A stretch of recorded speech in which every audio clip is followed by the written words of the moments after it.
Impeachment inquiry. I'm joined now by Republican Congressman Lee Zeldin of the Foreign Affairs Committee and Democratic Congressman Jim Himes of the House Intelligence Committee. Congressman Himes, let's start with you. We heard from Ambassador Marie Yovanovitch, somebody who testified or talked to your committee, despite the fact that the White House and the administration had ordered her not to do so. Tell us, how important is she to this inquiry? Well, she's very important to one of the parts of this inquiry. Of course, apart from the president holding up aid to Ukraine, expecting to get a commitment that there would be an investigation of his political opponent, the moving of that transcript to the secret server. The third piece of this that is deeply concerning is a United States ambassador who, mere weeks after she was asked to extend her tour for a year, is then summarily told to get on the next plane back to Washington and removed from her post for what appears to be Giuliani's effort with his various minions to achieve whatever aims Giuliani was trying to achieve in Ukraine. This had, of course, nothing to do with the United States foreign policy interests or national security interests. It had to do with the president's personal interests and Rudy Giuliani's interests. So she was very, very important because she is an example of abusing the American public trust in favor of narrow objectives. Congressman, let me ask you, though, why is all of this happening behind closed doors? Why the secrecy? This was not a classified deposition. Why not do this out in the open? Well, so first of all transcripts will eventually be scrubbed for classified information and made available for the American public to see. But there's two reasons why these depositions are happening behind closed doors. One reason is that when you're talking to ambassadors and other U.S. government officials who have regularly had access to classified information, you need to be able to talk about that information and then go back and say, hey, this conversation has to be redacted because it involves classified information. That's the most important reason.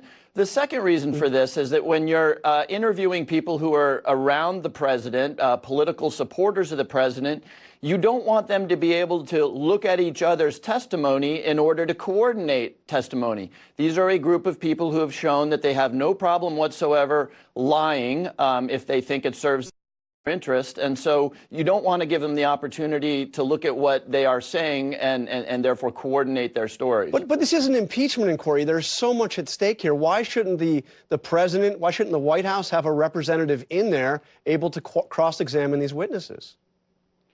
Well, John, that's not the way this process works, right? And I understand that's the Republican line. Because they can't defend the president's behavior and won't defend the president's behavior, they're trying to throw up all this procedural stuff. The reality is that what happens in the House is akin to an indictment, right? The trial happens in the Senate, and in the Senate there are opposing parties with the right to cross-examine witnesses. The Supreme Court Chief Justice presides over that trial-like proceeding. Impeachment is more akin to a grand jury indictment, and in a grand jury indictment, it happens behind closed doors. There aren't cross-examinations. Evidence is presented. So the question you're asking is what the Republicans are incorrectly saying should be occurring. The trial happens in the Senate. But Congressman, this much is entirely true in that in the previous impeachment inquiries with Richard Nixon, with Bill Clinton, the House did hold a vote. There were rights that were afforded to the president's side